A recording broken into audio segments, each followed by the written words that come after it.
Ang kahulugan ng panaginip na nahuhulog ka sa malalim na bangin o butas na para bang napakadilim at ito'y napakalayo at napakalalim.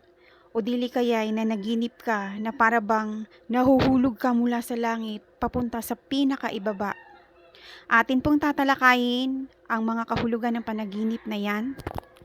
Welcome pong muli sa aking YouTube channel na Honeyfar. Kung bago ka pa lang sa aking channel, please like, share, and subscribe. Hit the notification bell para lagi po kayong updated sa aking mga videos na i-upload. Kapag ikaw ay nanaginip na para bang nahuhulog ka sa isang madilim at napakalalim na bangin, indikasyon lamang ito na ikaw ay nawawala na ng focus sa pagkontrol sa iyong sarili tungkol sa mga bagay na nagaganap sa iyong buhay.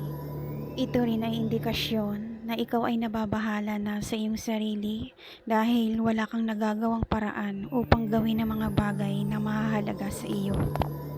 At kapag nanaginip ka na nahuhulog ka mula sa itaas ng langit papunta sa pinakaibaba, ito ay indikasyon na dumadanas ka ng isang sitwasyon na kung saan hindi ka makapag-isip ng tamang paraan at nahihirapan kang magdesisyon dahil sa takot mong baka magkamali ka sa iyong ipapasya.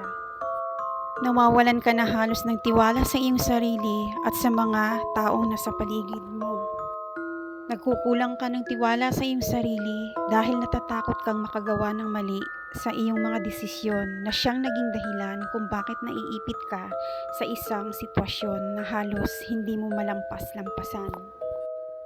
Ang mga interpretasyon ng panaginip na ito na aking ibinahagi sa inyo sa ngayon ay nakabase na rin ito sa aking naging karanasan. Dahil nung ako'y naiipit sa isang sitwasyon na halos ang pakiramdam ko ay wala akong magawang paraan upang makalaya ako sa isang sitwasyon na kung saan nahihirapan ako, lagi akong nananaginip na para bagang nahuhulog ako sa isang bangin na madilim at napakalalim at pagising ko ay halos punong-puno ng pag-aalala at takot ang aking kalooban at isipan.